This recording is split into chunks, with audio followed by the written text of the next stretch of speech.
xasadkuna macnihiisu markii la macnay waa maxay waa nicmada walaalka uu ku siiyey ood aragtaa oo ta adiga ilaahay ku siiyey oo aad arki weydaa oo lisaanul xaalkana ay yahay macnaheedu ilaahu addoonkani nicmada uma qalmay maxaad u siisay dambiga intuu leeyahay marka waa dambi weyn weeyaan lidaalika warda bimaa qasama allahu laka takun aqna annaas buu nebigu yidhi arsaaqada inta ilaahay adiga uu kuu qadaru ku siiyey ku qanac buu nebigu yidhi calayhi salaatu wasalaam waxaad noqonaysaa dadka ninka ugu qanisan baad noqonaya nicmada intaad adigu haysataan la eegaaye inta dadka kale ay haystaan looma fiirsado haddaad nicmada adiga aad haysato aad eegi weydo oo dadka kale intay haystaan indhaha aad ku taagtid waxaad noqonaysaa markaa shaakir noqoni meeside waxaad noqonaysaa mid nicmadii ilaahay uu siiyey qariyey oo daboolay baad noqonaysaa deedna marka dambena xasadka kuu qaalib noqonaya xaasidkuna marka u dambaysa sifaadka uu qaabil ku dambeeyey ayuu marka dambe ku dambeeya kibirku baa layidhi gaalnimaduu qofka u horseedaa xasadkuna hee dhagartuu qofka marka dambe qofka u horseedaa oo dunuubtu sidaasay iskugu xidhan tahay lidaalika nicamta ilaahayna siiyey waxaan eegaynaa ta aan haysano taad walaalkaa aad ku arkaysid waxaad tidhahdaa jazaaka allaha khayr waan kuu haneeyey allaha kuu barakeeyo laa xasada ilaa fi ithnatayni buu nebigu yihi laba nicmadood unbaa addoommaha lagu kaman karaa buu nebigu yihi waa labadee nin dhaqaale ilaahay siiyey baad aragtay oo dhaqaalihiisii meel fiican ku bixinaya iyo nin ilaahay qur'aan uu baray oo saacada habeenkii ka mida intuu kaco qur-aankiisii akhrisanaya labadaa unbaa la kaman karaayo la odhan karaa alla ilaahu hebel oo kale maad iga dhigtidaa sidiisaan dhaqaalaha aniguna khayrka ugu bixin lahaa ilaahu hebel oo kale maad iga dhigtid lahaa sidiisaan saacadaha qur-aanka u akrin lahaa aniguna xasadka shareecaddu ay ogoshahay waa labadaas labadaa nicmadood addoonka aad ku aragto waa laguu banaaneeyey inaad tidhaahdo alla maa sidiisoo kale aan noqdo ama adduunye markay noqoto miya may adduunye lama ogolo inaad walaalkaa u tamanida nicmada ilaahay uu siiyey inay ka zuusha oo nicmadaasi adiga ay kuu timaada khatar weeyaan dembigaasi markaa dembigaasi ha laga digtoonaado warda bimaa qasama allahu laka takun aqna annaas baa nebigu yihi arsaaqada inta ilaahay uu kuu qaybiyo kuu qadaray ku qanac buu nebigu yihi calayhi salaatu wasalaam dadka qofka ugu qanisan baad noqonaysaa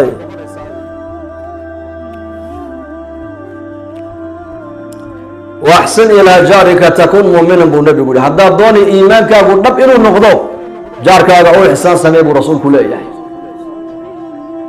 jaarkuna waa saddex jaar jaar xaq keliyuu leeyahay jaar laba xaq buu leeyahay jaarna saddex xuquuq buu leeyahay jaarka xaqa keliyana waa jaarkee qof aad isku diinahayn oo gaala ayaa ilaahay daris uu inaga dhigay ilaahay jalla wacala xaqii darisnimo kugu leeyahay oo xaq keliya kugu leeyahay xaqiisa markaa iska ilaali muslimka yaana laga cawdi bilaysan jaarnimadiisa dadka gaalada ee nala diinahayn yayna naga jaarnimo wanaagsanaan muslim iimaankaagu waxau kaamil ku noqonayaa waa marka jaarkaaga xaqiisa aad iska ilaaliso axsin ilaa jaarika takun muuminan buu nebigu yihi nin yahuudiya ayaa la sheegayey nin gaala boos aqalkiisii buu rabay inuu gado aqalku qiimihiisu wuxuu ku joogaa 20,000 laakiin wuxuu ku baayacayaa 120,000 waa la yaabay war maxaa kaasiya waxba iga siin maaha aqalkayga intaas u qalmaa waana siin adwaalanta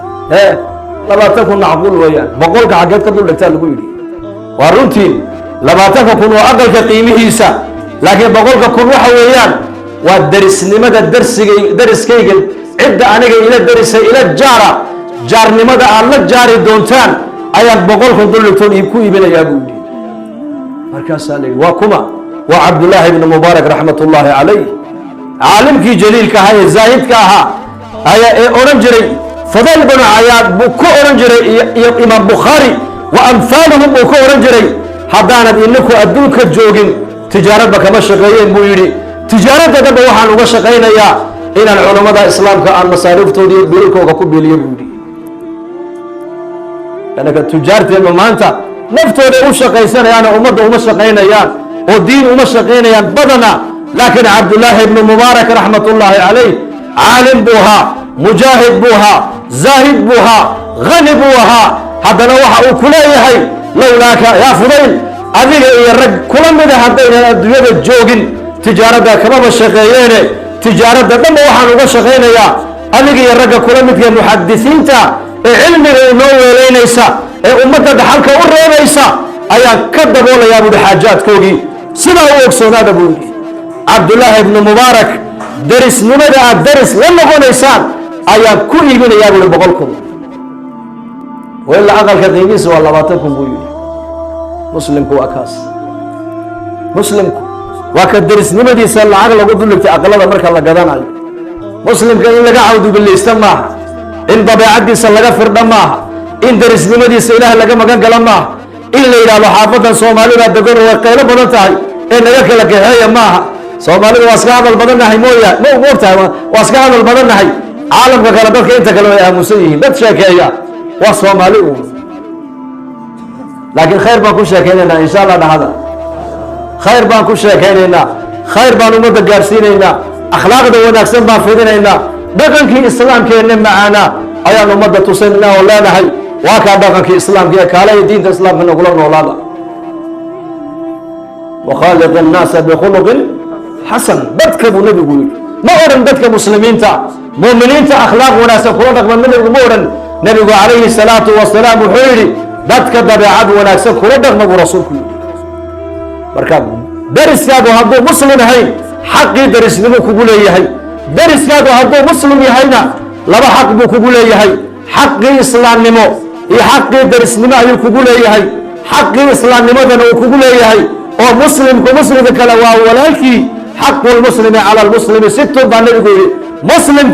muslimka kale walaalkii lix xaq buu ku leeyahay hadduu kula kulmo waa inaad salaantaa haddii uu dhinto janaasadiisa waa inaad raacdaa hadduu hindhisoodo waa inaad u ducaysaa hadduu dacwad kuugu yeedho waa inaad ajiibtaa haddii uu bukoodo waa inaad buuqataa haddii uu maaragtaane ilaahay kugu dhaariyo dhaartiisa waa inaad u fulisaa uu khayr kuugu yeedhayo muslimku xuquuq gaar uu ku leeyahay xaqa islaamnimaduna waa baab gooniya xaqa jaarnimaduna waa gooni hadduu laakiin jaarkaagu hadduu qaraabadaada uu yahayna saddex xaq buu kugu yeelanayaa xaqii islaamnimada iyo xaqii jaarnimada iyo xaqii qaraabanimadu kugu leeyahay soomaaliduna dee waa iska qoys keliyaa nahay sooma war soomaali de haddaan isku abtirsanay iminka kulligeen waxaa laga yaaba odayga 13 ama awowga 14 baan iskugu imanaynaa maba kala dheerinba markaasaa ilaahay jalla wacala dad isku luqa ayaa ilaahay naga dhigay oo isku caqiide ah oo isku diina oo isku maaragtaan luqa keliya ku wada hadlaya ilaahay naga dhigay wallaahi nicmadda ilaahay uuna siiyo waa inaan qadarino waa ilaahay ugu mahadino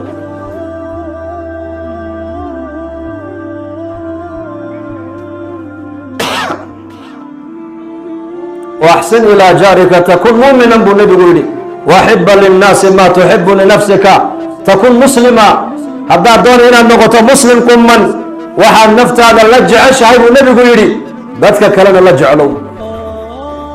إن إسلام لماذا أي لما يستر أنت هذا دون يسد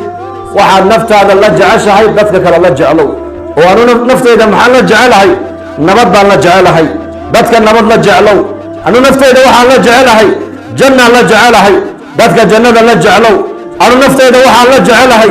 بركة الله جعلها ذاتك بركة الله جعله أنا نفت إذا وحى الله جعلها شرف يقول بالله جعلها ذاتك قوش الله جعله نفت إذا وحى الله جعلها ذاتك ويني أنا وناك السمايان أدونا ذاتك وناك السماء باني ولا إيش لك مربي أدونا ذاتك بينها وشيقين بلنت إن لك أقبح مربتد أدونا ذاتك بلنت أقبحن dadku inay ku dhibaateeyaan ma rabtid adiguna ummadda ha dhibin in lagu dulmo ma rabtid adiguna ummadda ha dulmin in ballanta lagaaga baxa ma rabtid adiguna ballanta ha kaga bixin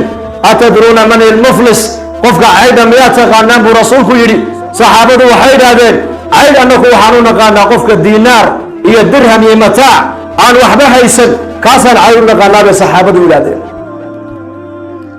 markaa buu nabigu calayhi salaatu wasalaam wuxuu yidhi qofka caydu waxa weeyaan waa qof maalinka qiyaamaha salaadii buu la imanayaa soonkii buu la imanayaa zakadii buu la imanayaa, xajkii buu la imanayaa, laakiin dad badan baa banka qiyaamo soo horjoogsan doona. dadkaasi isagay markaa eed ka sheeganayaan. mid uu dilay, mid xoolihiisii buu dhacay, mid uu garaacay, mid dhiig buu ka daadiyey, mid uu xantay. markaasaa ilaahay odhanayaa khayrka uu isagu soo shaqaystay ka qaadoo dadka u qaybiyo jannada ku geliya. waa la dhaqaajinayaa intii hore, in kale haddana soo hadhi doontay buu nebigu yidhi. markaasaa la odhan doonaa yaa rabbi dad kalea weliba soo hadhay oo addoonka eed bay ku sheeganayaan, eed bay ka sheeganayaan. markaasuu ilaahay odhan doonaa dunuubta ay soo shaqaysteen ka soo qaada iyakoo isaga madaxa u saara, beedna naarta ku tuuraa la odhan doonaa buu rasuulku yidhi. muflis waa kaas, qofka caydhi waa kaas, waa qofka khayrkii uu soo shaqaystuu ku soo tabcay, dad kale jannada ay ku galeen, dunuubtii dad kale ay soo shaqaysteenna isagu naarta ku galay weeya. kaasaa muflisa buu rasuulku yidhi. lidaalika inaan dadka khayrka la jeclaanaa, innaka diinteennaa ku badbaadaysa, camalkeennaa ku badbaadaya. ummadda haddaad waxtar u yeelanayn ood ixsaan u samaynaynin, ummadda dhibtaada ka hayso. in lam tanfacuhu falaa taduruhu wain lam tamdaxuhu falaa tadumuhu wain tufrixuhu falaa tugimuhu. yaxya bnu macaad baa odhan jiray qofka muslimka ee walaalkaaya haddaad waxtar u yeelanaynin bal ha dhibinu.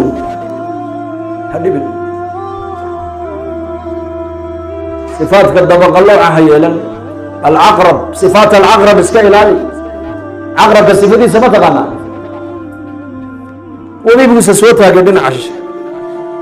jaxaas baa yimid. jaxaas waa timsaax. jaxaaskii baa afkiisii buu ka laabay, deedna waxau ku yidhi soo kor. ilay dabaqalloocu webiga kama tallaabi karaayo,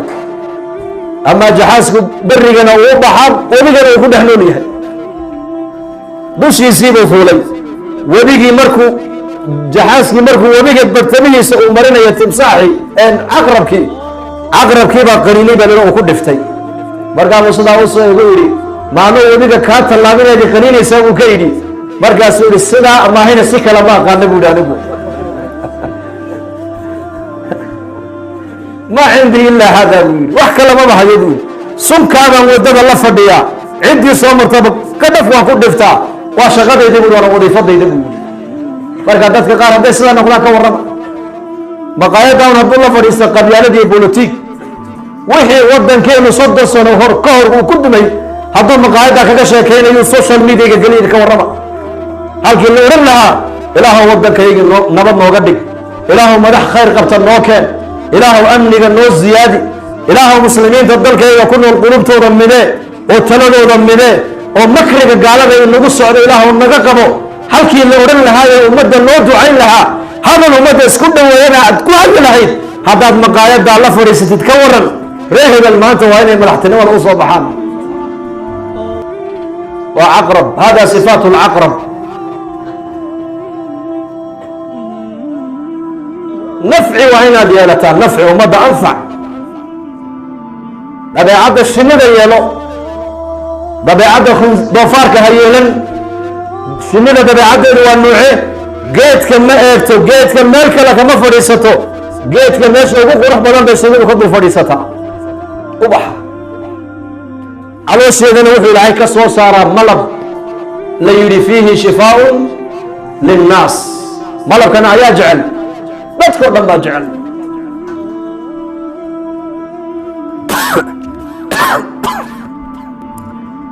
maxaa shinnida maxaa malab looga soo saaray jirkeyga ma taqaanaa? laanna geedka meesha ugu qurux badan bay ka fadhiisataa iyadu. markaasaa ilaahay caloosheeda wuxuu ka soo saaray casal la yidhi fiihi shifaaun linnaas. maaha dawaa, bal waa shifaa. dawaaga iyo shifaaga farqi baa u dhaxeeya. daawada marna ilaahay caafimaadka uu soo dhex marin karaa, marna ilaahay caafimaadka ma soo dhex marin karo. laakiin laba shay waa shifaa baa la yidhi, qur-aankaa sheegay. malabkuna waa shifaa, qur-aankuna waa shifaa. labadaa meesha bugta ee lagu eegaa xanuunka maba reebaan, waxba kama tegaan. allah ina siiya kalsoonida qur-aanka iyo malabka. marka doofaarka dabeecaddiisuna waa dabeecaddiisu ma taqaanaan? beer qurux badan hadduu dhex yimaado, meesha bullaacadda ee qashinqubka la yidhaha unbuu yimaadaa isagu. lidaalika jirhkiisoo dhan waa bacteria. shareecaduna waxay ku leedahay hadday ku taabto ama adu aad taabatid 7 jeeroo mar carro lagu dhaqayn mooyaane si kale uu jeermiskaasi jirkaaga uga baayaa ma jirto dadka qaar baa maanta war ummadda inta fiican baa laga eegaa dadka inta fiican baa laga eegaa shinnidu geedka inta fiican bay ka eegtay meesha ugu qurux badnayna way ka fadhiisatay waxaa ilaahay ka soo saarana malablay waa dawo haddaad adiguna dadka qabaa'ilka iyo dadka inna way fiican yihiin inna way xun yihiin inta fiican ha eegine inta xun ha eegine intaad eegaysaa inta fiican baa laga qaataa hadal baad maqashay intiisa fiican baa laga qaataa hadalka adiga kaa soo baxaya qiyaas hadal ummadda isku keenaya ha kaa soo baxo waxaad noqonaysaa haddaad dadka inta fiican aad ka raacdo oo inta fiican aad ka eegto waxaa ilaahay ku soo dhex marin doonaa talo ama hadal ummadda isku keena baa ilaahay ku soo dhex marin wa ilaa haddaad qabiil walba intooda xurun aad ka eegto oo inta fiican aad ka eegi weydo waxaad noqonaysaa dabeecadda waxaad yeelatay doofaarka deedna waxaad noqonaysaa bacteriyaad noqonaysaa meeshaad fadhiisataba jeermis baad ku reebaysaa markaas بالذات maalmahan dad badan oo dibadaha joogaan waddankaa maanta gubayo waddankaas dadkiisu ay soo ballanbaleen habeen horaan joogay qaxootiga dhadhaab maxaad u noqon weydeen baan ku idhi waxayda xagee ku noqonnaa bay yidhahdeen halkee ku noqonnaa 91dii 92dii 93dii xerooyinkii loo xidhay bay ku jiraan 46 hay-adood oo tansiira ayay bartamaha ugu jiraan caloosha ugu jiraan meelay u dhaqaaqayaanna ma jirto xaggana uma soo socon karaan waddankiina kuma noqon karaan waxay ku leeyihiin dad baa noqday dadkii noqday bay ku leeyihiin cagahaasay ku ogeynaya jilbaha maanta nabad la-aan waddankaas ololaayay dadkiisii adduunyada ku kala firdheen haddaan innagoo waddankan amni iyo arsaaqad ku haysana halkaa haddaan waddanka ka bugno ka warramo dabka ka shidno yaa ikhwaani itaqu llah ilaahay ha ka baqno oo naftaada la jeclow waxaad naftaada la jeceshahay dadka la jeclow dalkaaga jeclow oo dalka inaad jeclaataa waa hadyigii nabigeena calayhi salaatu wasalaam nebigu magaaladiisa maka uu jeclaa maalintii maka laga saarayey ayuu nebigu sidaa u eegay isagoo lintu ka daadanayso inaka la axabu lbilaadi ilaya buu yidhi walowlaa ana qawmii akhrajuunii ma kharajtu minka yaa maka buu nebigu yidhi calayhi salaatu wasalaam dhulka adaanku ugu jecelahay haddayna tolkay iga kaa saarin wallahi kaamaan baxeen buu rasuulku yidhi war dalkaaga jeclow dalkaaga u damqo dalkaaga u ducee hadal wanaagsan wax ugu tar ha dhibin waddankaaga dhaqaale ha ku dhibin hadal social mediaga aad la soo fadhiisatayna ha ku dhibin ilaahay ka baq maka ayuu nebigu markuu ka baxay nidma sii daayey oo yidhi dhulka adaanku ugu jecelahay haddayna tolkay iga kaa saarin kaamaan baxeen buu yidhi waxaygaa ku soo degaya markiiba qul ina aladii farada calayka alqur'aana laraadduka ilaa macaad ilaaha waxayga kugu soo dejiyey waxuu ku yaboohayaa muxamedow maka inaad ku soo noqon doonto kugu soo celin doono dhuumashay ku soo baxeen isagii abubakar yowma alhijra walaakiin maalintii fatxi makana casiiz isagoo cizaysan oo sharaf leh oo 11 kun oo nin oo 11 kuba nebiga difaaciisa inay ku dhintaan ay diyaar u yihiin ay hareeraha ka joogaan ayuu nebigu maka soo galay xayaa'an min rabbihi jalla wacala isagoo rabbigiisa ka xishoonaya nebigu indhaha kor buu u qaadi kari waayey dhulkuu eegayay markuu maka galaayey isagoo le laa ilaaha ila allahu waxdah sadaqa wacdah wanasara cabdah wacaza jundah wahazaba alaxzaaba waxdah isagoo ilaahay u mahadnaqaaya ayuu nebigu maka soo galay calayhi salaatu wasalaam